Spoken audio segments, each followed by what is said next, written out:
Тауар жеткізушілерге арналған келісім бойынша пайдаланушының нұсқаулығы. Келісімдерді түзетуді растау, өтініш жасау. Тапсырыс беруші келісімді мәліметтерді растау үшін жібергенде, жүйе бұл туралы тауар жеткізушіге жеке кабинеті немесе электронды пошта арқылы хабарлайды. Хабарламалар бөліміне кіріп, мәліметтерді растауға тапсырыс беріп, көрсетілген сілтеме бойынша өтіңіз. Әрі қарай жүйе қол қоятын сатып алу келісімдерін көрсетеді. Сатып алу туралы негізгі ақпаратты көресіз. Шарт мәтіні бөлімінде барлық қажетті жолдарды толтырыңыз. Келісімнің пәні бөлімінде сіз келісімнің атауы және қысқаша сипаттамасы, саны, бір данасының бағасын, қосылған құнға салынатын салықсыз соманы және келісім пәнінің мәртебесін көре аласыз. Жолдың нөмірі сілтемесін басқан соң, жүйе келісім пәнінің толық сипаттамасын және оған тіркелген құжаттарды көрсетеді. Егер кері қайтарылса, редакциядан бас тарту бастырмасын басып, кері қайтару себебін атап көрсетіңіз. Қамтамасыз ету бөлімінде авансты кері қайтаруды және шарт орындауды қамтамасыз ету туралы ақпаратты көресіз.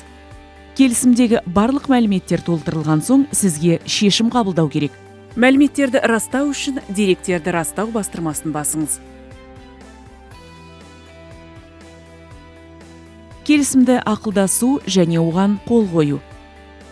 Келісімді ақылдасу және оған қол қою қызметі тек тауар жеткізуші растайды мәртебесінде ғана қолжетімді. Тапсырыс беруші келісімді растаған соң, шарттардың тізімі мәзіріне өтіңіз. Сондай-ақ тез іздеу үшін құжат туралы ақпарат енгізу мүмкіндігі бар. Нөмірі, құжаттың түрі, құжаттың нөмірі мен мәртебесі. Келісімнің карточкасына өту үшін кестедегі нөмірге басу керек. Міндеттер тізімін көресіз де, жаңа міндетті қоса аласыз. Бұл үшін тапсырма қосу бастырмасын басыңыз. Жүйе қосымша терезені ашады. Мұнда келісу міндетін, оның міндетті орындаушыларын және қажет болса түсініктеме жазу сияқты түрлерін таңдау керек. Орындалған әрекеттерді сақтаңыз. Орындалған міндет жоба мәртебесіндегі міндеттер тізімінде көрінеді. Орындаушыға тапсырмалар жіберу бастырмасы арқылы міндетті жөнелтуге болады. Міндетті жөнелткен соң, келісу мәртебесі тағайындалды болып өзгереді.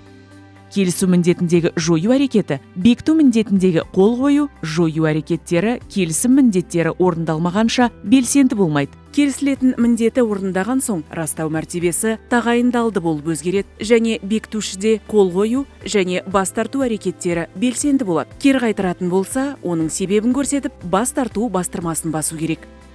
Келісімге электронды цифрлық қол қойылған соң, міндеттің мәртебесі орындалды болып өзгереді, ал сатып алу келісімінің мәртебесі келісім жасалды болып өзгереді.